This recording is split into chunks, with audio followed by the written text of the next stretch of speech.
गणेशाय नमः। श्री सरस्वत्यै नमः। श्री सद्गुरुचरण कमलेभ्यो नमः। नारायणं नमस्कृत्यं नरं चैव नरोत्तमं। देवी सरस्वती व्यासं ततो जयमुदीरये।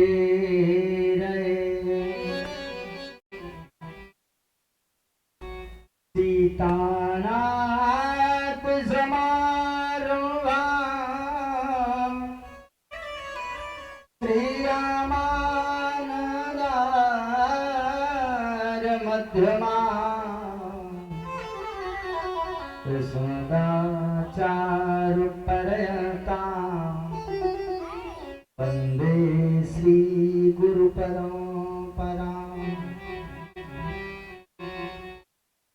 वासुदेवं सुतं देवं कंसचारूढमर्दनं देवकी परमानन्दं कृष्णं वन्दे जगद्गुरुम्।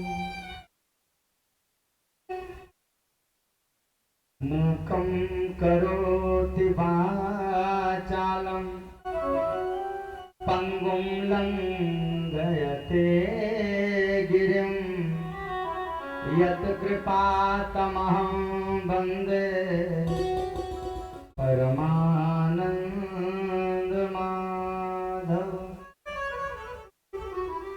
गङ्गातरङ्गरमणीयजटाकलापं गौरी निरन्तरविभूषितवामभागं नारायण प्रियमदङ्गमदापहारं वाराणसीपुरपतिं भज विश्वनाथं। वाराणसीपुरपतिं भज विश्वनाथं।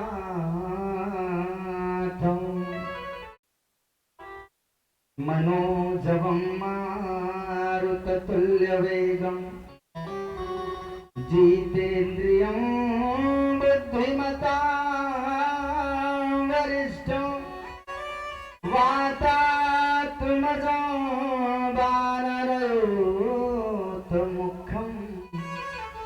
श्रीरामजीदूतं शरणं प्रपद्ये। अखण्डमण्डलाकारं व्याप्तेन चराचरं तत्पदं दर्शितं येन तस्मै श्रीगुरुवे नमः।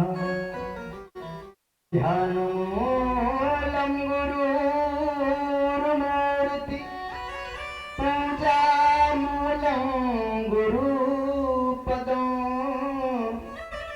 मन्त्रमूलं गुरुर्वाक्यं मोक्षमूलं गुरुकृपा।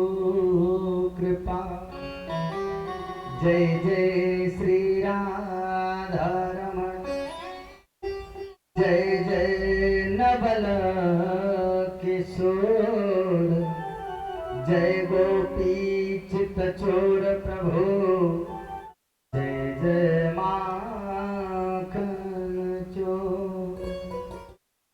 लेत सदा सुधि दीनों की मेरे सहज दया के धाम। जननी जनक इस दास के प्रभु श्री सीताराम। सियावर मिला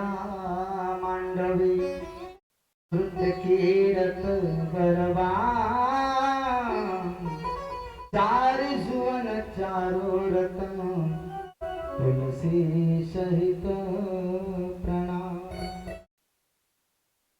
कछु ज्ञान नहीं विज्ञान नहीं, कछु तान न बान सहारो। माए ओ बाप तुही प्रभु आप से ही रहे आस हमारो। अब हे बजरंग करो न विलंब, दास के कारज तू पधारो। राम कयान तुम्हें हनुमान, बजरंग बली अब मंच संहारो। बजरंग बली अब मंच संहारो। बोलिए हनुमान जी महाराज की, मेरे बालाजी सरकार की, गौरी शंकर भगवान की, श्री सीताराम जी महाराज की, राधा माधव भगवान की, राम लला सरकार की, कनक बिहारी सरकार की, अवध बिहारी सरकार की। अयोध्या राम लला सरकार की, बांके बिहारी सरकार की, राधा वल्लभ सरकार की, राधा रानी सरकार की, श्रीमद् भागवत महापुराण की, वेद व्यास जी महाराज की, स्वामी सुखदेव जी महाराज की, महाराजा परीक्षित की, ग्राम देवता की, नगर देवता की, आवाहित प्रतिष्ठित देवता की, श्री सद्गुरुदेव भगवान की। परम मंगलमय श्रीमद् भागवत महापुराण पारायण पाठ के अंतर्गत चल रही है 7 दिवसीय गायन श्रवण विधा, जिसमें गोता लगाते हुए गायन श्रवण का लाभ प्राप्त करते हुए आज 7वें दिवस की सायंकालीन बेला निर्विघ्न परमात्मा की कृपा से, नारायण भगवान की कृपा से, साक्षात गोपाल जी की कृपा से चल रही है 7 दिवसीय ज्ञान गंगा, जिसमें गाते और सुनते हुए आज 7वां दिवस विराम दिवस की बेला है। यहाँ पर प्रत्यक्ष रूप से विराजमान साक्षात भूत भवन भगवान भोलेनाथ के चरणों में बारंबार प्रणाम करते हुए, गोपाल जी के चरणों में बारंबार प्रणाम करते हुए, आवाहित प्रतिष्ठित समस्त देवी देवताओं के चरणों में बारंबार दंडवत प्रणाम करते हुए, श्री हनुमान जी महाराज के चरणों में बारंबार दंडवत प्रणाम करते हुए, यहाँ पर उपस्थित हमारे समस्त सहयोगी आचार्यगण वह समस्त नर नारी बाल वृद्ध जन सबके हृदय में श्री सीताराम जी की प्रतिमूर्ति को मानते हुए सबको सादर जय सिया राम मैं सब जग जानी, करऊं प्रणाम जोड़ युग पानी। सभी को सादर जय सिया राम। मन और वाणी को पवित्र करने के लिए 2 बार भगवान नाम संकीर्तन, उसके बाद में कल जहां से कथा का विराम हुआ था, भगवान श्याम सुंदर का विवाह हुआ था माता रुक्मणी के साथ, वहीं से आगे का प्रसंग कहने का प्रयास करेंगे, कथा को वहीं से जोड़ेंगे। आज विराम दिवस है और ज्यादा से ज्यादा प्रसंगों को आप लोगों के मध्य में रखने का प्रयास करेंगे, अगर आप लोगों का सहयोग रहा तो।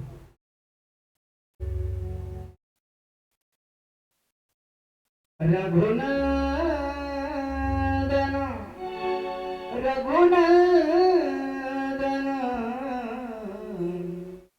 रघुनंदन राम राम हरे, रघुनंदन राम हरे, रघुनंदन राम हरे, रघुनंदन हरे।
जय रघुनंदन जनक किशोरी, जय रघुनंदन जनक किशोरी, सीताराम मनोहर जोरी, सीताराम मनोहर जोरी,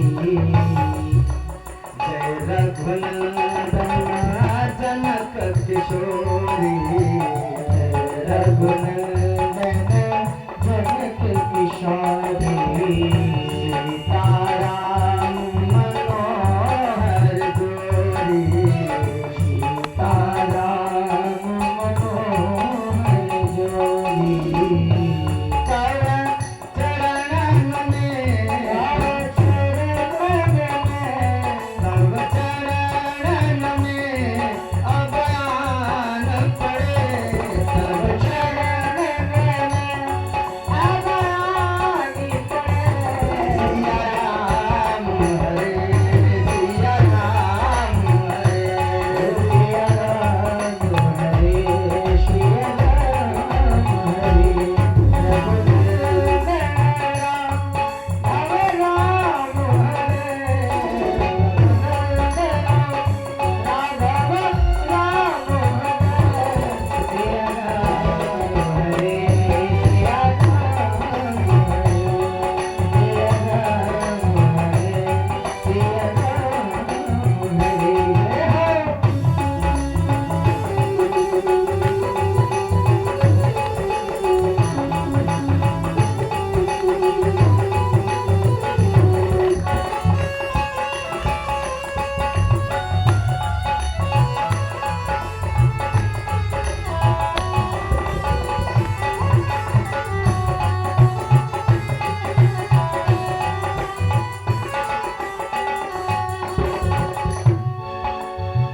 अब कछु ना चाहिए मोरे, अब कछु ना चाहिए मोरे, दयाल अनुग्रह तोरे, दयाल अनुग्रह तोरे, अब प्रभु कृपा करो यही भांति, अब प्रभु कृपा करो यही भांति, सब कच भजन करो दिन राति, सब कवि भजन करो दिन राति, जय जन सुख जय जन सुख हनुमान हरे, जय राम पुत्र हनुमान हरे, सिया राम हरे, सिया राम हरे, सिया राम हरे, सिया राम हरे,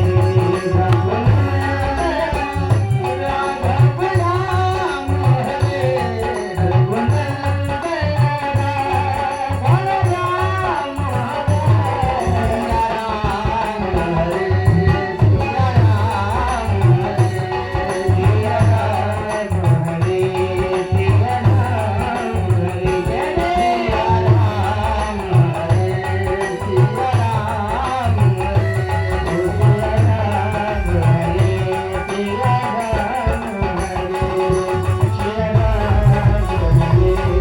सिया राम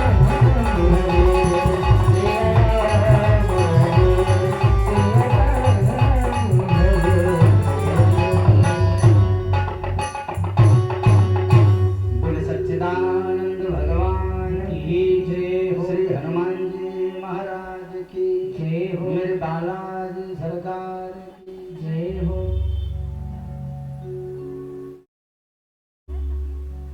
कल के प्रसंग में हम आप सभी लोग भगवान श्याम सुंदर के पावन विवाह तक की चर्चा गान श्रवण के माध्यम से पहुंचे थे, वहां तक की कथा में। उससे आगे का प्रसंग भगवान श्याम सुंदर का कुंडलपुर में महाराज भीष्मक के यहाँ पर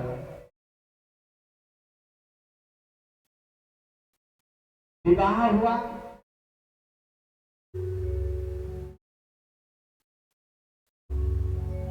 विवाह के बाद में माता रुक्मणी भगवान श्याम सुंदर के साथ द्वारिकापुरी में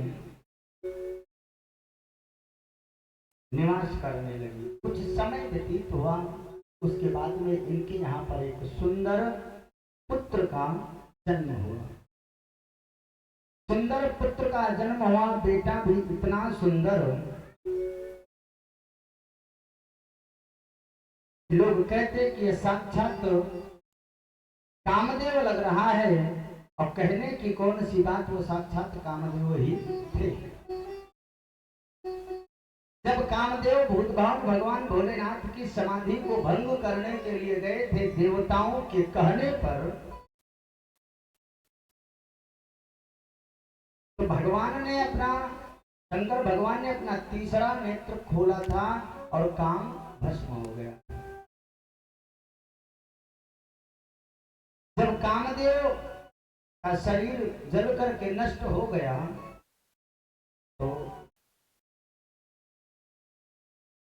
उनकी जो पत्नी है रति जाकर के भोले बाबा के चरणों में प्रणाम करी, गिर गई। और जब चरणों में रति आई तो बाबा ने आशीर्वाद दे दिया, अखंड सौभाग्यवती भव। रति उठ करके खड़ी हुई और भोले बाबा से कहने लगी, इस वरदान को, इस आशीर्वाद को वरदान मानूं या श्राप? बाबा ने कहा क्यों? बोले अभी अभी जिस कामदेव का को आपने समाप्त किया है, मैं उसी की पत्नी हूं। अब मेरा पति जल करके राख हो गया और आप मुझे अखंड सौभाग्यवती होने का आशीर्वाद दे रहे हैं।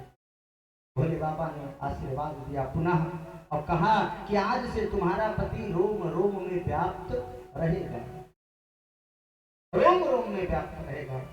माता रति ने कहा जो कामदेव की पत्नी है कि यह बताओ कि मुझे सशरीर काम की प्राप्ति कब होगी, कामदेव कब मुझे मिलेंगे? तो भोले बाबा ने कहा, मानस में लिखा है, जब जदुवंश कृष्ण अवतारा, जब जदुवंश कृष्ण अवतारा, जब जदुवंश कृष्ण अवतारा, जब जदुवंश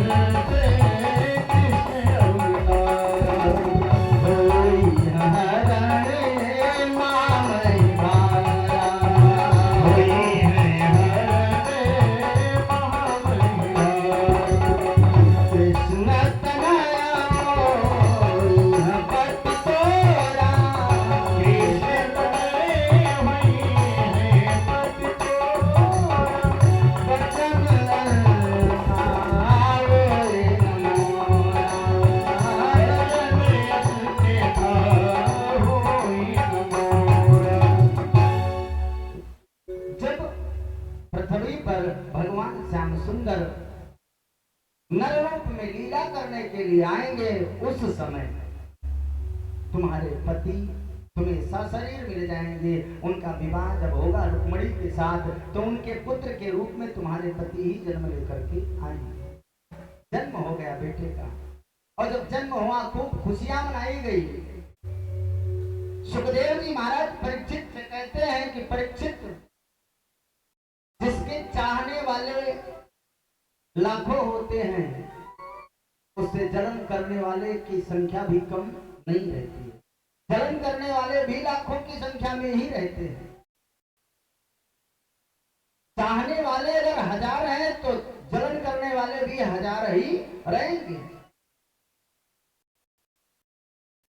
उस समय भगवान श्याम सुंदर से ईर्षा रखने वाला एक शंबरासुर नाम का दैत्य था। भगवान से जलन रखता था, ईर्षा करता था। जैसे ही प्रद्युम्न का जन्म हुआ, द्वारिकापुरी में खुशियां मनाई जाने लगी, उसे बर्दाश्त नहीं हुआ। वो वेश बदल करके आया और प्रसूतिका गृह से अर्थात चौरी के घर से ही उस बालक को, प्रद्युम्न को लेकर के चला गया। आकाश मार्ग से लेकर के जा रहा है। मन में ऐसी इच्छा है कि इस बालक को मार दूं। आकाश मार्ग से जा रहा था, फिर सोचा कि नन्हा सा बालक कहाँ मारूंगा, किस हथियार से मारूंगा, लाओ यही आकाश मार्ग से ही इसको समुद्र में डाल दूं। समुद्र में वही आकाश मार्ग से डाल करके अपने घर चला गया। मछली का स्वभाव होता है, उनको चारा डालो तो लपक करके पकड़ती है, कैच करती है। जब ऊपर से प्रद्युम्न नाम का यह बालक आ रहा था तो कोई बड़ी मछली उसको चारा मान करके पकड़ लेती है और पूरा शरीर मछली के पेट में चला जाता है। संयोगवश वह मछली उसी दिन पकड़ ली जाती है और मछुआरे पकड़ करके ले जाते हैं। प्रद्युम्न जिस मछली के पेट में है उस मछली को पकड़ कर ले जाते हैं, सम्राटसुर के राज्य में ही जो बाजार है वहां बेचने लगते हैं। उस मछली को खरीद करके सम्राटसुर के लोग ही सम्राटसुर के घर तक पहुंचा देते हैं। इधर नारद के कहने पर रति जो अभी तक कामदेव का इंतजार कर रही थी, रति सम्राटसुर के यहाँ रसोइया का कार्य कर रही है।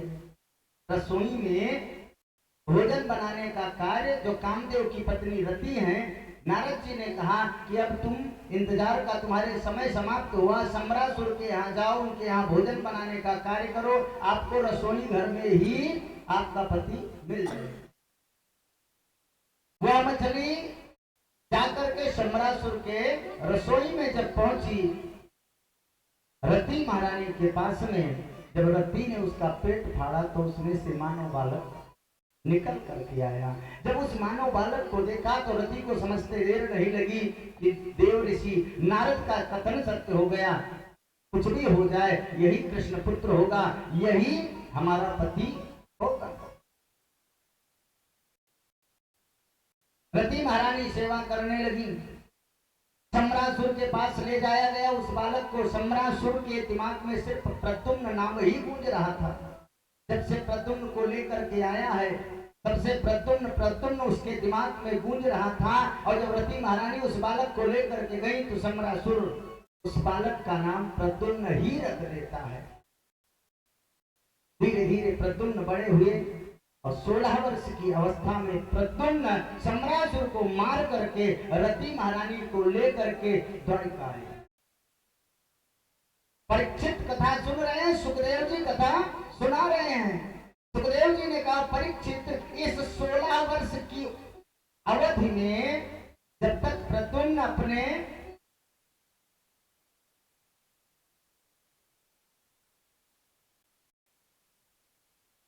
इस अवध में प्रद्युम्न अपनी पत्नी रति को लेकर के द्वारिका आए,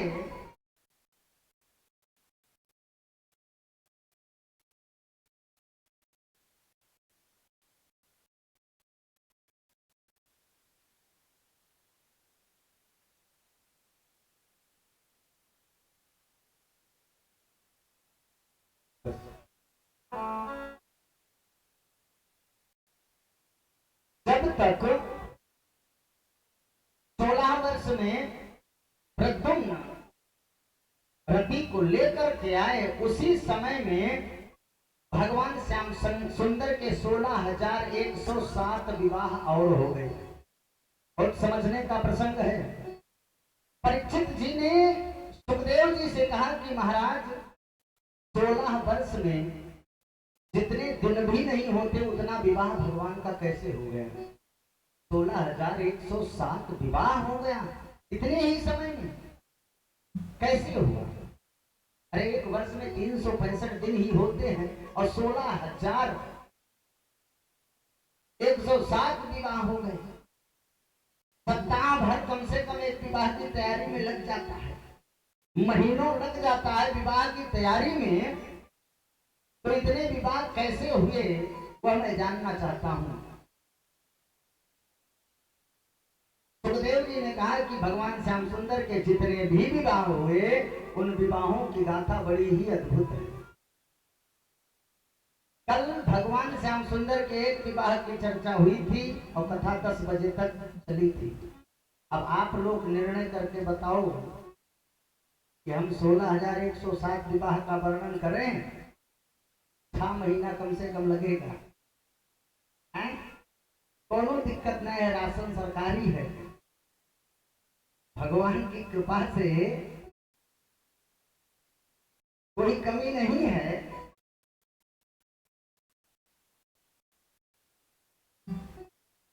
सुखदेव जी ने परीक्षित से भगवान श्याम सुंदर के 16,107 विवाह कैसे हुए बताया। आइए सूक्ष्म में हम भी आप लोगों को चर्चा बताते हैं, आप सभी लोग समझिए। 16,107 विवाह भगवान के कैसे हुए, और एक विवाह तो माता रुक्मणी के साथ हो चुका है। 16,107 विवाह और हुए, किस तरह से हुए? बोले दूसरा विवाह भगवान श्याम सुंदर का माता जामवंती के साथ हुआ। जामवंती कौन है महाराज? बोले जामवंती जामवंत नाम के ऋषि की पुत्री है, भालू की बेटी। परीक्षित जी ने कहा कि महाराज भालू की बेटी तो भालू जैसी रही होगी, तो भगवान का विवाह भालू के बेटी से कैसे हुआ? भाई भालू की बिटिया है तो भालू जैसी ही रही होगी। और मैंने सुना है कि जामवंती जी सबसे सुंदर 16,108 पटरानियों में सबसे सुंदर थी, तो भालू की बिटिया सबसे सुंदर कैसे बनी, वह कथा हमें बताइए। परीक्षित को सुखदेव जी ने सुनाना प्रारंभ किया। बोले एक सत्याजित नाम के बड़े ही प्रतापी महाराज थे। सत्याजित नाम के जो राजा थे, उनके पास एक मणि थी। उनके पास एक छोटा भाई भी था जिसका नाम प्रसेन था। ये दो भाई थे, एक सत्याजित और एक प्रसेन। उनके पास एक मणि थी, और मणि इतनी अद्भुत थी कि अगर उसकी सेवा की जाए, उसकी पूजा की जाए, उसका उपयोग सही से किया जाए, तो 8 भार सोना, आज के हिसाब से 2 कुंटल सोना, नित्य प्रति रोज प्रदान करने वाली 2 कुंटल सोना रोज देने वाली मणि उसके पास थी। लेकिन वो उपयोग नहीं कर पाता था, इसलिए उसको सोना नहीं मिलता। क्या करता था उस मणि से? जो उस मणि का कार्य था सेवा पूजा करना, उसका उपयोग करना, वो उपयोग नहीं कर पाता था, तो उसे 2 कुंटल सोना नहीं मिलता था। फिर मणि का क्या करता था? बोले मणि होती है चमकीली, चमकदार, मणि में प्रकाश होता है, तो मणि में रस्सी बांध करके और गले में टांग करके मणि को लेकर चलता। मणि से क्या कार्य लेता था? उजाला का। कहीं रात में जाना है, कहीं जंगल में जाना है, तो मणि को गले में टांग करके, कि मणि रहेगी तो उजाला रहेगा, उजाला रास्ता देखने के लिए, उजाले के लिए मणि को लेकर के चलता। क्यों? क्योंकि वो मणि की अपनी उपयोगिता नहीं जानता, अथवा उस मणि का उपयोग सही से नहीं कर पा रहा है। प्यारे, हम सबको परमात्मा ने मणि प्रदान करी है, सबके पास मणि है। किसी के पास मणि का मतलब होता है हुनर, किसी के पास गाने का हुनर है, किसी के पास बजाने का हुनर है, किसी के पास हार्ड वर्किंग मेहनत का हुनर है, किसी के पास मैकेनिकल हुनर है, कोई इंजीनियर है, कोई पंडित जी है, कोई डॉक्टर है, कोई मास्टर है। सबके पास कोई ना कोई हुनर भगवान ने दे रखा है, मणि सबके पास है। अब अगर आप, जो व्यक्ति अपने इस मणि का उपयोग करता है, वो आगे बढ़ता चला जाता है, और जो इसका उपयोग नहीं कर पाता, वो सिर्फ भोजन करता है, शयन करता है, और उम्र बीत जाती है और जीवन समाप्त कर लेता है। क्यों? क्योंकि उसने अपने मणि का उपयोग नहीं किया। जीवन उसका जैसे पैदा हुआ था, सिर्फ लंबाई चौड़ाई तो बढ़ी, लेकिन और तरक्की विकास नहीं कर पाया। क्यों? क्योंकि उसने अपने हुनर का गलत प्रयोग किया, हुनर का, मणि का गलत प्रयोग किया। परमात्मा की कृपा हो जाए आपके पास,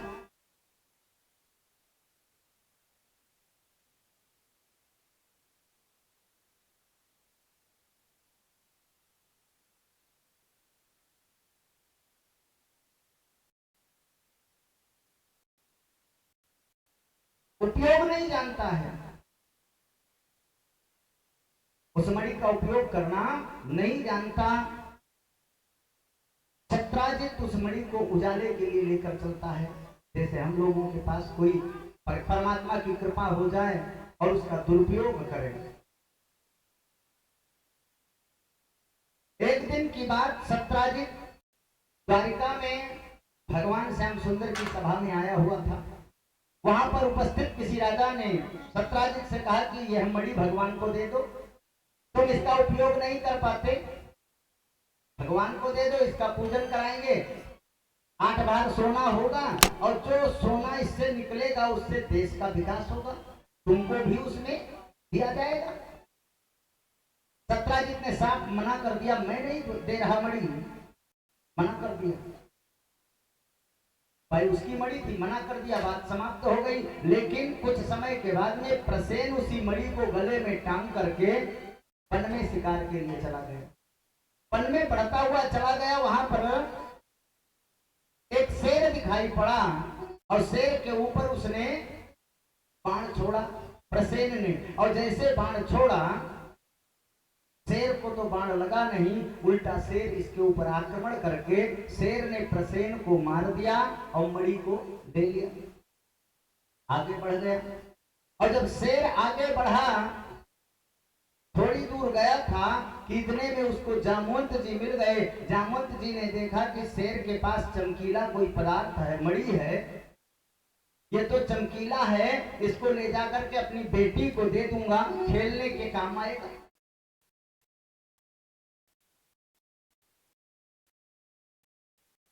जामवंत जी का शेर से युद्ध हुआ, परिणाम स्वरूप जामवंत जी ने शेर को मारा और मणि ले जाकर के अपनी बिटिया जामवंती को प्रदान कर दी। जामवंती उस मणि से खेलने लगी। इधर जब प्रसेन घर नहीं आया तो सत्राजित पहले अपने भाई को ढूंढने लगा, ढूंढने का प्रयास किया। जब नहीं मिला प्रसेन, ढूंढने से कई दिन व्यतीत हो गए। जब कई दिन व्यतीत हो गए तब प्रसेन मिल नहीं रहा है। किसी से सत्राजित ने कह दिया कि हमें तो ऐसा आभास हो रहा है कि मैं द्वारिका गया था तो लोगों ने मुझसे मणि मांगी थी, शायद भगवान श्याम सुंदर को मणि ज्यादा पसंद है, इसलिए मणि हथियाने के लिए मेरे भाई को मार करके मणि हथिया लिया।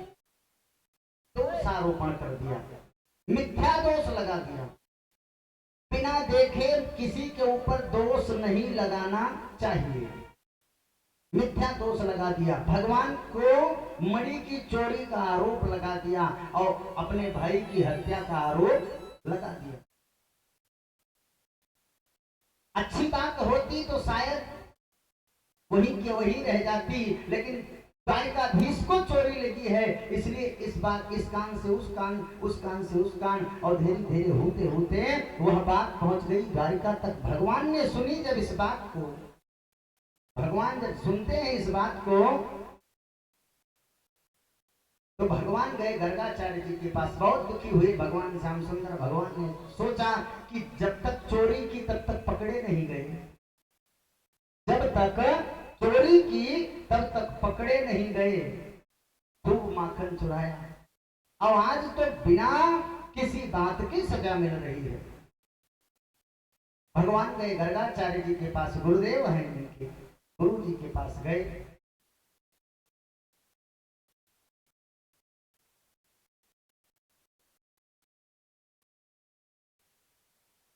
गर्गाचार्य जी के पास गए और जब गर्गाचार्य जी के पास गए तो गर्गाचार्य जी से कहे कि महाराज, गुरुदेव, हमें चोरी का आरोप लगा, कलंक लग रहा है, क्या करूं? गुरु जी ने कहा, गर्गाचार्य जी ने कहा कि कन्हैया, तुमने चौथ का चंद्रमा देख लिया था, इसलिए तुम्हारे ऊपर कलंक लगना था, कलंक लग गया। लेकिन कन्हैया, अगर कलंक लग जाए तो उसे, अगर झूठा है कलंक तो उसे मिटाने का प्रयास करना चाहिए। कोशिश करो कि कलंक ना लगे, जीवन में कलंक ना लगे। प्यारे, ये जो शरीर मिला है परमात्मा ने मानव बनाया है, मानव बना करके भेज दिया। प्रयास करना चाहिए कि हमारे जीवन में कलंक ना लगे। अगर कलंक लग गया मानव के जीवन में तो समझ लीजिए कि सब कुछ बेकार है। कोई काम गलती से गलत काम हो जाए तो जानते हो क्या होता है? जो हमारे बाबा के उम्र के हैं वो कहेंगे कि फलाने बड़े बढ़िया आदमी थे लेकिन नाती ऐसा निकल गया। जो बाप के उम्र के हैं वो कहेंगे भैया तो बहुत अच्छे थे लेकिन लड़का ऐसा निकल गया। जो हमारे उम्र के हैं वो रास्ते में मिलेंगे तो कहेंगे तुम क्या बोल रहे हो, तुमने तो ऐसा कर्म किया है। हमारे बच्चों से भी लोग शिकायत करेंगे कि तुम क्या समाज में बोलने के लायक हो, तुम्हारे बाप ने ऐसा किया था। 7 पीढ़ी तक कलंक लगा ही रहता है, नहीं छूट पाता। प्यारे, कोशिश करना चाहिए कि जीवन में कलंक ना लगे। प्रश्न किया किसी ने कि जल से पतला कौन है, जल से पतला कौन है, कौन भूमि से भारी, कौन अग्नि से तेज है, कौन काजल से कारी। उत्तर आया कि जल से पतला ज्ञान है, जल से पतला ज्ञान है, और पाप भूमि से भारी, क्रोध अग्नि से तेज है, और कलंक काजल से कारी। कोशिश करना चाहिए कि कलंक ना लगने पाए, ना लगे कलंक तो बड़ा बढ़िया है। भगवान से दरगाचार्य जी ने कहा कि प्रयास करो ये कलंक मिट जाए। भगवान कलंक को मिटाने के लिए, प्रसेन को ढूंढने के लिए कुछ यदुवंशियों को साथ में लिए और घर से निकल पड़े ढूंढने के लिए। वन में ढूंढते चले जा रहे हैं, जिधर प्रसेन जिस वन में गया था उसी वन में घुस गए और ढूंढते चले जा रहे हैं। बहुत अंदर जब गए तो देखा कि प्रसेन का शव पड़ा है, प्रसेन मरा हुआ पड़ा है। भगवान ने सोचा कि प्रसेन को किसी जंगली जीव ने मार दिया, लेकिन मड़ी नहीं है। अचंभित है कि जिसने मारा वो मड़ी ले गया। आसपास देखा तो शेर के पंजों के निशान थे। भगवान उन पद चिन्हों का पीछा करने लगे, उन पद चिन्हों पर चलने लगे, पैर के निशान को देख करके आगे जाने लगे। जाते जाते जब कुछ दूर पर और पहुंचे तो देखा शेर भी मरा पड़ा है। भगवान को चिंता हुई कि जंगल का राजा शेर, इसको किसने मार दिया, मड़ी वहां भी नहीं है। इधर उधर देखा तो आगे देखा भालू के पंजे के निशान है, भालू के पंजे के निशान है। उस पद चिन्ह का पीछा करते करते गए और जब जा रहे थे तो अचानक से गुफा मिल गई। उस गुफा में वो भालू के पंजे के निशान प्रवेश कर गए थे। भगवान ने यदुवंशियों को रोका कि यहीं पर तुम लोग ठहरो, मैं अंदर जाकर के देखता हूं क्या मामला है।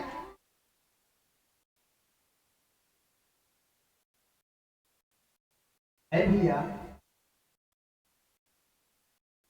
का समय हमको भी दे दो, या तो दिन में लगा लेते या 1 घंटा बाद। बिल्कुल 1 घंटे का समय हमको भी दे दो। 7 दिन में 7 या 21 घंटा ले रहा हूं आप लोगों का, उसमें भी चाहिए 1 घंटा हमें दे दो। पड़ल पड़ल लगाए रहोगे। ये लोग भी बेचारे डिस्टर्ब, कथा देखें, कथा में फंसे रहेंगे, वो गिर जाए तब वही देखेंगे, जबकि गिरेगा नहीं। 4-5 लोग पकड़े हैं, लेकिन उनकी भी तो बेचारों की जिम्मेदारी है। बोले सच्चिदानंद भगवान की जय हो।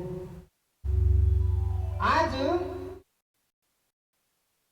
भगवान श्याम सुंदर अपने जो ग्वाल बाल साथी थे उनको रोक दिया और गुफा में प्रवेश कर गए। जब गुफा में गए अंदर, तो वहां पर देखा कि जामुनती जो भालू की बिटिया है, जामुनती उस मणि से खेल रही थी। भगवान को समझते देर नहीं लगी कि प्रसेन को शेर ने मारा, शेर को भालू ने मारा, और भालू मणि लेकर के आया है, उसकी बिटिया खेल रही है। भगवान ने जैसे ही जामुनती से बड़ी मणि को मांगा, जामुनती डर के गुफा के और अंदर चली गई और उधर से जामुनत जी निकल करके आए। जामुनत जी बाहर निकल करके आए और भगवान के सीने पे एक मुक्का जोर से प्रहार किया। अब तो युद्ध प्रारंभ हो गया, युद्ध होने लगा। भगवान का और जामुनत का युद्ध हुआ, बहुत भीषण युद्ध हुआ, द्वंद्व युद्ध। जामुनत की नस नस ढीली हो गई, हाथ जोड़कर खड़ा हुआ, बोले इस धरती पर मुझे हराने वाला नारायण के अलावा कोई पैदा नहीं है, बताओ तुम कौन हो, कौन हो तुम। भगवान ने कहा जामुनत पहचान नहीं पाए, पहचाना नहीं हमको। जामुनत जी ने कहा कौन हो। बोले उस दिन याद करो जब राम और रावण का युद्ध चल रहा था, और तुमने जब राम जी जीत गए तो तुमने कोई वरदान मांगा था। बोले हमने क्या, भगवान ने कहा था सबने वरदान मांगा था। किसी ने मुक्ति मांगी, किसी ने भक्ति मांगी, किसी ने शक्ति मांगी, और जिसने जो मांगा था भगवान राम ने सबको प्रदान किया था। बोले तुमने क्या मांगा था। बोले हमने भगवान राम से कहा था कि दोनों सेनाओं में हमारे समान कोई योद्धा नहीं मिला, तो आओ हमसे दो हाथ कर लो, हम भी जाने हमारे राघव जी में कितनी ताकत है। तो भगवान ने कहा, तब राम जी ने क्या कहा था। बोले राम जी ने कहा था कि ये मर्यादा पुरुषोत्तम की लीला है, इसमें भक्त और भगवान का युद्ध ठीक नहीं है, इंतजार करो, और द्वापर युग में कृष्ण के रूप में आऊंगा, तब हमारा तुम्हारा युद्ध हो जाएगा। भगवान ने कहा कथा पूरी याद है लेकिन पहचान नहीं पा रहे हो, मैं वही राम द्वापर युग में कृष्ण के रूप में जन्म ले करके तुमसे युद्ध करने के लिए आया हूं। जामवंत जी ने कहा मैं कैसे मान लूं, मुझे राम के रूप में दर्शन दो, मुझे राम के रूप में दर्शन दो। तो भगवान ने राम के रूप में जामवंत जी को दर्शन दिया, और दर्शन जब जामवंत जी ने किया साष्टांग चरणों में लेट गए। लेटने के बाद में भगवान श्याम सुंदर को मणि प्रदान करी, और मणि देते समय जामवंत जी ने कहा कि ये मणि तो मैं आपको दे ही रहा हूं, अब मैं जाऊंगा भगवान का भजन करूंगा, आपका जप करूंगा, लेकिन एक समस्या है। बोले क्या समस्या है। बोले ये बिटिया, जब तक बेटी का विवाह नहीं हो जाता कर लेता मैं, तब तक भजन में मन नहीं लगेगा। एक काम करो, मणि तो आप ले जाओ दहेज के रूप में, और मेरी बिटिया से आप विवाह कर लो। भक्त की अर्जी है, भगवान फंस गए। भगवान श्याम सुंदर जामवंती के साथ वहीं पर परिणय सूत्र में बंध गए, और जामवंती जी को मणि के साथ लेकर गुफा से बाहर निकले, रथ पर सवार हुए। जामवंती से कान में कहा कि खूब लंबा घूंघट निकाल लो, नहीं तो द्वारिका वाले जब देखेंगे तो पूछेंगे हमसे कि आखिर रुक्मणी में ऐसी कौन सी कमी थी जो दूसरी ले आए। साक्षात लक्ष्मी स्वरूपा रुक्मणी है, तो भालू की बेटी लाने की क्या जरूरत थी। द्वारिका वाले पूछेंगे, मैं क्या जवाब दूंगा। हुआ भी वही, जैसे ही रथ द्वारिका के द्वार पर पहुंचा, गांव और पूरे द्वारिका वासी इंतजार ही कर रहे थे कब आएंगे श्याम सुंदर, और पूरे द्वारिका वासी इकट्ठा हो गए। कोई कह रहा है द्वारिकाधीश आ गए, कोई कह रहा है कन्हैया आ गए। उतने में कोई बोला कि अकेले नहीं आए हैं, भाभी को भी साथ में। द्वारिकावासी सभी इकट्ठा हैं। सबने कहा कि सब कुछ तो ठीक है, लेकिन इस दुल्हन ने मुख क्यों ढक रखा है, तो मुख खोलना चाहिए। भगवान ने कहा कि ऐसे मुंह देख लो, मुंह दिखाई की प्रथा है, ऐसे नहीं देखने दूंगा। बोले फिर? बोले आप लोगों को इसको कुछ देना पड़ेगा। द्वारकावासियों ने कहा क्या चाहिए? भगवान ने कहा कि ये बताओ कितने लोग एकादशी का व्रत करते हो? कितने लोग एकादशी का व्रत करते हो? हाथ उठाओ। चलो गोंडा जिलम 2-4 बहुत है। भगवान ने कहा कितने लोग एकादशी का व्रत करते हो? द्वारका है, धर्म की नगरी है, सबने हाथ खड़ा कर दिया। पूरा द्वारिका एकादशी का व्रत करता है। और जब सबने हाथ खड़ा किया, उठा दिया हाथ, तो भगवान ने कहा सुनो, एक एक एकादशी व्रत का फल सभी लोग संकल्प करके मुंह दिखाई स्वरूप में मेरी इस बहू को दान कर, मेरी इस पत्नी को दान कर दो। सबने, एकादशी व्रत का फल ऐसा फल होता है कि उसको चाहो तो किसी को दान स्वरूप में दे सकते हो। सबने एक एक एकादशी व्रत का फल दान कर दिया।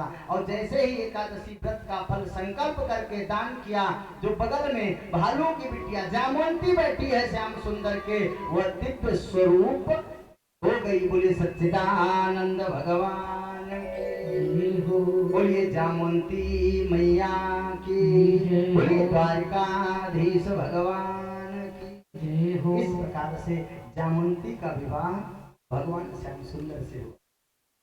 मणि ले आए, मणि लाए और भगवान श्याम सुंदर रथ पर बैठे और रथ से गए हैं सत्राजित के पास। ये लो अपनी मणि। इस मणि की वजह से हमको कलंक लगा रहे थे, तुम्हारा भाई वहां मरा पड़ा है, उसके आगे शेर मरा पड़ा है, मुझे जामवंत से युद्ध करना पड़ा। इस मणि के कारण, तुम्हारे इस कलंक लगाने के कारण मेरी एक पत्नी लक्ष्मी स्वरूपा थी, एक और विवाह करना पड़ा। ले लो अपनी मणि। अब सत्राजित बेचारा परेशान है कि मैंने बिना सोचे समझे भगवान के ऊपर आरोप लगाया था, क्या करूं? समाज में कल से क्या मुंह दिखाऊंगा? मन में सोचा कि इनसे रिश्तेदारी बना लो।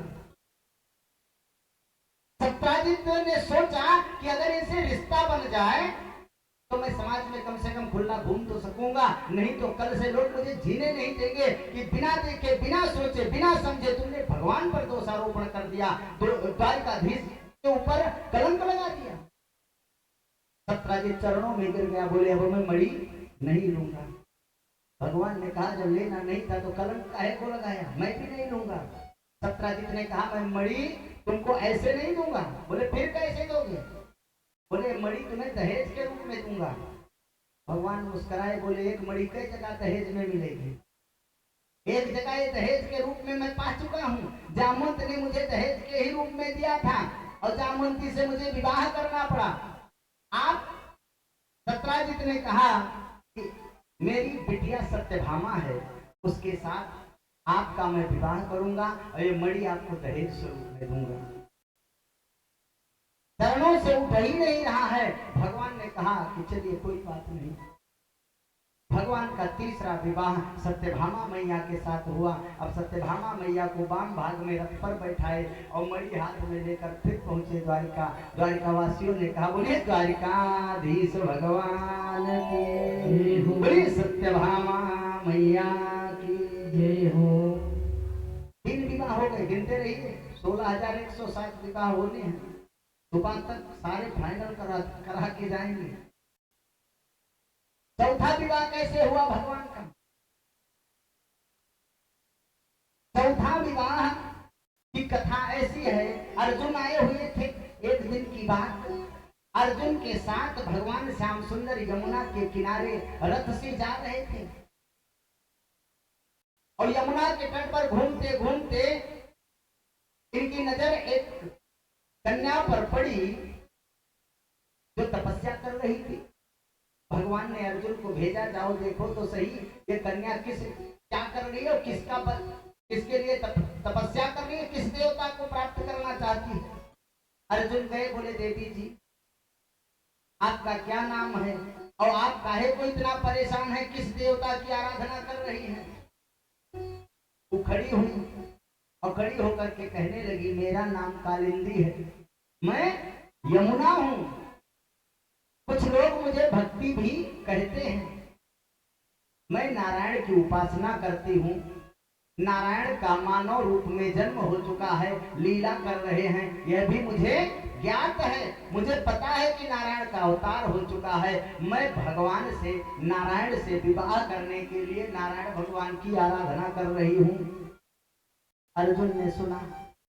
अर्जुन गए और मुस्कुराते हुए भगवान से कहते हैं, इस समय तुम्हारी बहार चल रही है, जिधर जा रहे उधर विवाह हो रहा है। महाराज ये तुम्हारे लिए ही तप कर रही है। भगवान श्याम सुंदर यमुना मैया का वर्ण करते हैं, यमुना से विवाह करते हैं। बोली यमुना मैया की जय हो, बोले भक्ति महारानी की जय हो, बोले द्वारिकाधीश भगवान की जय हो। उसके बाद में भगवान का 5वां विवाह, एक बिंद और अरविंद नाम के राजा हैं, उनकी बहन के साथ, मित्र वृंदा के साथ उनका विवाह, भगवान का 5वां विवाह हुआ। उसके बाद में एक नग्नजित नाम के राजा हैं, नग्नजित। और ये जो नग्नजित नाम के राजा हैं, इनके पास 7 बैल हैं, 7 बैल हैं। और इतने पराक्रमी बैल हैं कि कमरकहा कहा जाता है। इतने पराक्रमी बैल हैं कि वो किसी के रोकने से रुकते नहीं हैं। नग्नजित राजा ने शर्त रख दी, इन 7 बैलों को एक रस्सी में जो नाथ देगा, जो एक रस्सी से बांध देगा, उसके साथ अपनी बिटिया नग्नजिती का विवाह मैं कर दूंगा, चाहे कोई भी पुरुष हो क्यों ना हो। देश देश के योद्धा आए, वीर आए। अब जिसका 5 विवाह पहले हो चुका हो, उसे ऐसी सभा में नहीं जाना चाहिए। लेकिन ये महाराज सबसे आगे बैठे थे, जिसका 5 विवाह हो चुका हो, उसे ऐसे स्वयंवर में जाने की क्या जरूरत है। लेकिन ये महाराज जी सबसे आगे बैठे थे।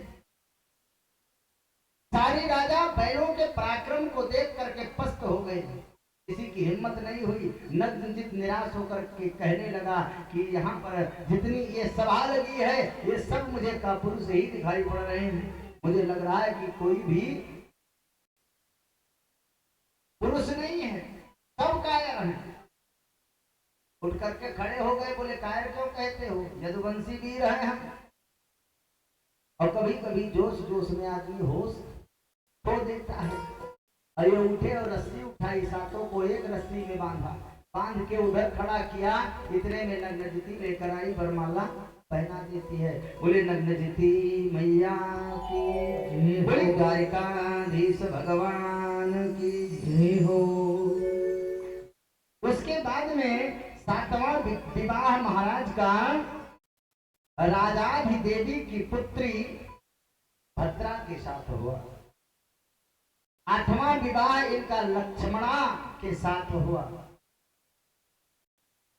उसके बाद में सुखदेव जी ने कहा कि परीक्षित, भगवान श्याम सुंदर का 16,100 विवाह एक ही मुहूर्त में हुआ, एक साथ हुआ।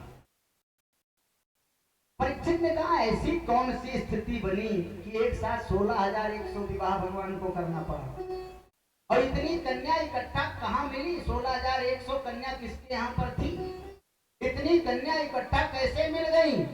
भगवान ने तो एक ही मुहूर्त में सबके साथ विवाह कर लिया। सुखदेव जी ने कहा कि वह भी एक अद्भुत कथा है, परीक्षित मैं तुम्हें सुना रहा हूँ। आइए पहले 2 बार भगवान नाम संकीर्तन कर लिया जाए। नारायण नारायण भजमन नारायण नारायण नारायण नारायण नारायण श्रीमन नारायण नारायण नारायण नारायण नारायण श्रीमन नारायण नारायण नारायण लक्ष्मी नारायण नारायण नारायण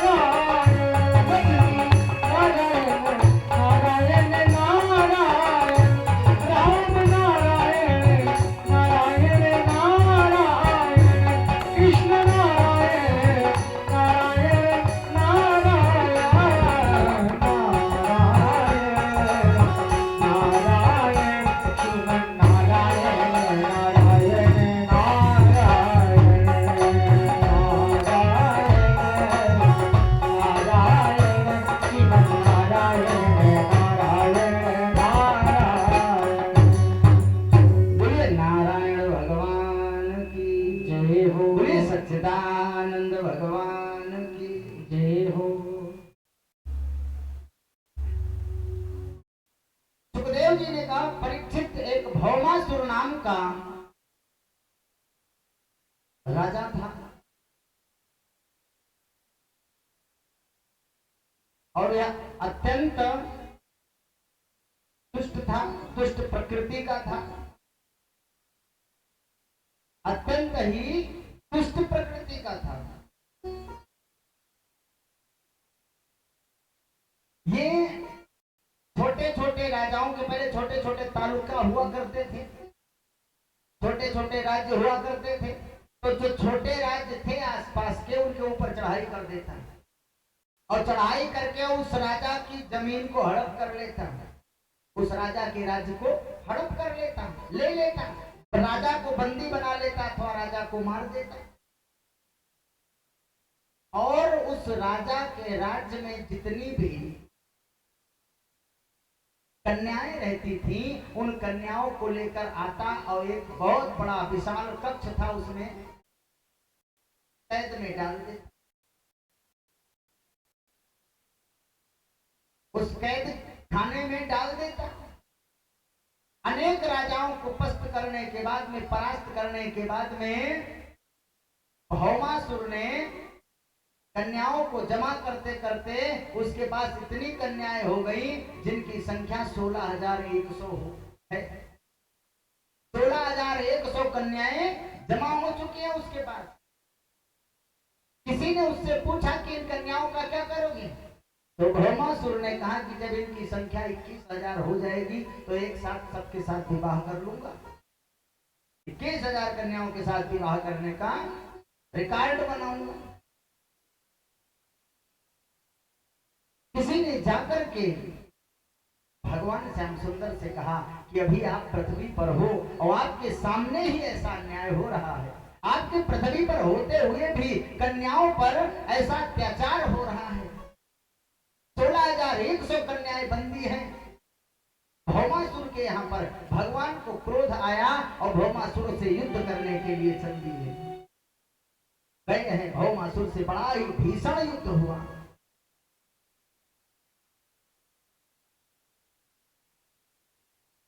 और भौमासुर से भीषण युद्ध हुआ। परिणाम क्या हुआ? भौमासुर मारा गया। भगवान गए उस कारागार के पास जहां पर वे कन्याएं बंदी थी, उस कक्ष के पास गए, उनका ताला तोड़वाया गया और ताला तोड़ने के बाद में वे कन्याएं निसहाय दुर्बल अवस्था में वे सभी कन्याएं बाहर निकल करके आई, सर नीचा करके।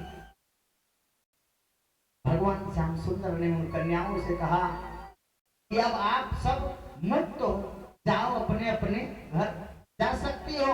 अब भौमासुर का कोई भय नहीं, मैंने भौमासुर को मार दिया।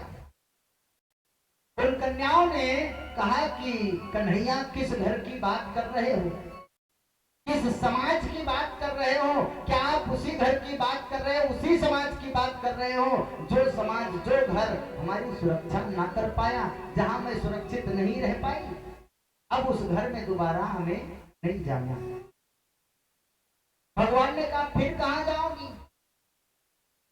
उन कन्याओं ने कहा कि हमारे लिए अब एक ही रास्ता है। बोले कौन सा? बोले हम सब लोग एक साथ जाकर के समुद्र में डूब करके मर जाएंगे। एक ही रास्ता बचा है। हम लोगों के सामने मरने के अलावा कोई और रास्ता ही नहीं बचा है। बोले क्यों? बोले इसलिए कि हम राजा की कन्या हैं। अब आप ही बताओ कि हमसे कौन राजकुमार विवाह करेगा? यद्यपि हम लोग तन मन से पवित्र हैं, हम सभी लोग तन मन से पवित्र हैं और पवित्र होने के बाद भी कोई राजा अथवा राजकुमार हमको स्वीकार नहीं करेगा, हमारे साथ कोई विवाह नहीं करेगा। जहां मेरा घर था वहां मैं जाऊंगी नहीं, वहां जाने का मन नहीं है। क्यों? क्योंकि हम वहां पर सुरक्षा हमारी नहीं हो पाई, वहां जाऊंगी नहीं, कोई राजकुमार हमसे विवाह करेगा नहीं, तो हमारे साथ सामने तो एक ही मार्ग बचा है कि समुद्र में डूब करके मर जाऊं। भगवान ने कहा आत्महत्या नहीं करनी चाहिए, सबसे बड़ा अपराध होता है आत्महत्या करना। बेटियों तुम्हें आत्महत्या नहीं करना चाहिए, कन्याओं तुम्हें आत्महत्या नहीं करना है। कुछ भी करो मैं भी तुम्हारा सहयोग करूंगा। जब भगवान श्याम सुंदर ने कहा मैं भी तुम्हारा सहयोग करूंगा तो सभी कन्याओं ने एक स्वर में कहा क्या? पकड़ लो हाथ पनवारी, अरे पकड़ लो हाथ पनवारी, नहीं तो डूब जाएंगे। पकड़ लो हाथ पनवारी, नहीं तो डूब जाएंगे। पकड़ लो हाथ पनवारी, नहीं तो डूब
जानते हो मुझे तुम्हारे अलावा कोई छुड़ा नहीं सकता।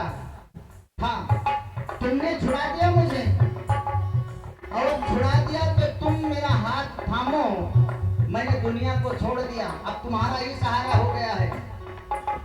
तुम्हारे ही भरोसे पर जमाना छोड़ बैठे हैं, तुम्हारे ही भरोसे पर जमाना छोड़ बैठे हैं, तुम्हारे ही भरोसे पर जमाना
सभी कन्याओं का वर्ण कर लिया, उन कन्याओं की अर्जी स्वीकार कर ली और उन सबसे विवाह कर लिया। बोले सच्चिदानंद भगवान की जय हो। इस तरह से भगवान का 16,100 विवाह एक साथ हुआ और 8 विवाह इससे पहले हो चुके थे, इसलिए 16,108 विवाह भगवान के हुए। भगवान श्याम सुंदर द्वारिका में निवास कर रहे हैं, 16,108 भवन है। विवाह करने में यही बड़प्पन नहीं है, परिवार चलाना भी पड़ता है? परिवार चलाने में समस्या है। परिवार कैसे पलता है, परिवार कैसे चलता है, ये अगर सीखना है तो आप भागवत सुनिए। लेकिन 7वें दिन तो लोग ये मान करके आते हैं, चलो 2 मिनट कथा होगी, बाकी पूजा चढ़ाई चढ़ाई है, यही तो नियम है। कथा सुनो, कथा ये हमारे पुराण है और पुराण के साथ साथ ये हमारे सनातन के प्राण हैं। 18 पुराण, 4 वेद, रामचरितमानस, गीता, कहीं भी सत्संग हो रहा है, कहीं भी कुछ भी हो रहा हो, कथा हो रही, सत्संग हो रहा हो, कोई पूजा पाठ हो रहा हो, कोई भी जागरण हो रहा, कुछ भी धर्म का कार्य हो रहा हो, वहां एकजुटता दिखानी चाहिए, एकजुटता वहां पर दिखानी चाहिए। हमारे हिंदू समाज को इकट्ठा होना चाहिए, होना चाहिए कि नहीं होना चाहिए? अगर ऐसा मानो कि आदत है, ये देखा देखी करते हैं, घर से कहा, घर में किसी दिन चले जाओ, शुक्ला क्या कथा हो रही, बोले तोरे ज्यादा आफत परी है, पड़ोसी एको दिन नहीं गए, हम तो एक दिन कबो किए रहे, देखी देखा। अब भाई कौन आफत पड़ी है, एक दिन कहीं पहुंच जावा से सुनना चाहिए। क्यों सुनना चाहिए? उससे भगवान के जो लीला की कथा है, भगवान के जीवन के लीला की कथा है, उससे जीवन के जीने का तरीका आपको मिलेगा। 3 घंटा में, 3 घंटा जो कथा होगी, उस दिन कोई भी वक्ता कह रहा हो, 3 घंटा में न जाने कौन सी बात आपके मन को लग जाए, आपके हृदय में बैठ जाए और आपका मन भगवान के चरणों में लग जाए। प्यारे समझ लीजिए, हमारा कथा कहना और आपका सुनना सफल हो गया, कथा कहना भी सफल हो गया और कथा सुनना भी सफल हो गया। हम जब जाते हैं कथा कहने, कहीं भी जाते हैं, तो हम ये कभी नहीं देखते कि कितने लोग कथा में आए हैं। क्यों? क्योंकि कथा में तो लाखों की भीड़ आ सकती है, हजारों की भी आ सकती है, 2, 4, 10 लोग की भी आ सकती है। ये हम नहीं देखते कि कथा में कितने लोग आए हैं, हम ये देखते हैं कि कथा सुन कितने लोग रहे हैं।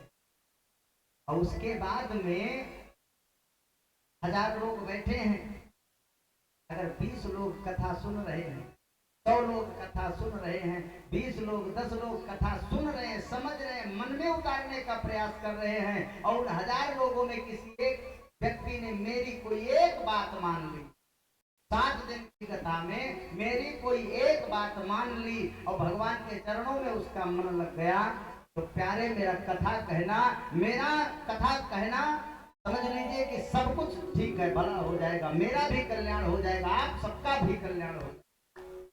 और प्यारे सिर्फ एक करने के लिए कथा सुनने आना है, आज चला चलो मैं काल से सुकून मिली है, और कहिए कि सबको दिन ना करो, बड़ा बड़ा हारन लाग है, घरे से सुन लो, जैसे कि हियो अगर आए जाइ हो तो दूसरे का डिस्टर्ब करियो, तो पूछे भैया भाई तक काहे नहीं हो, का वो बहुत काम, यहाँ कथा चला थे, तू अपन काम बताइए, 3 घंटा का मामला, यही तो होता है।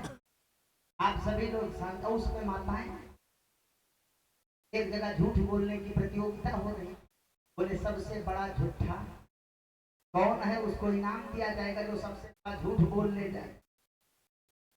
जो सबसे बड़ा झूठ बोल ले जाए उसे इनाम दिया जाएगा।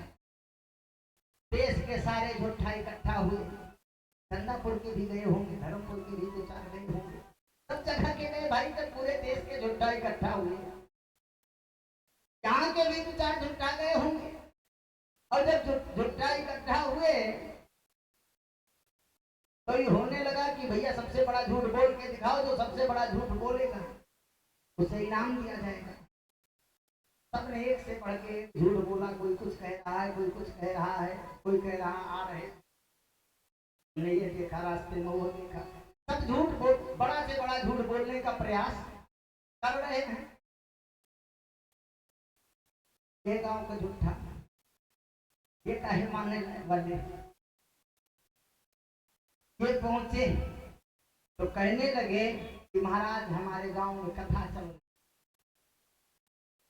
हमने देखा हमारे गांव में कथा चल रही थी और 50 माताएं एक साथ बैठ के चुपचाप कथा सुन रही, उसको इनाम दे दिया गया। बोले इसे इनाम दे दो, ऐसा तो संभव ही नहीं है। गोंडा जिला में शांत होकर के लोग कथा सुने, और भी माताएं ये 4 जहां इकट्ठा रहेंगे वो बात करेंगे, कथा 6 महीना बाद 2-2 साल बाद मिल रही हैं, ये हाल चाल नहीं है कि कथा सुने,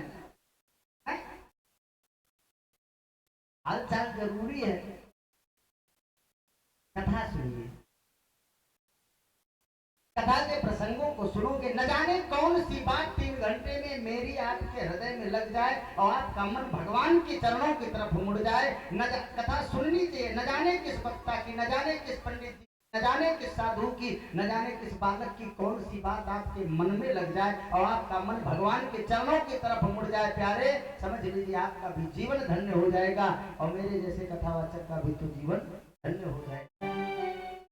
और अगर वैसे सुनना है तो रिकॉर्डर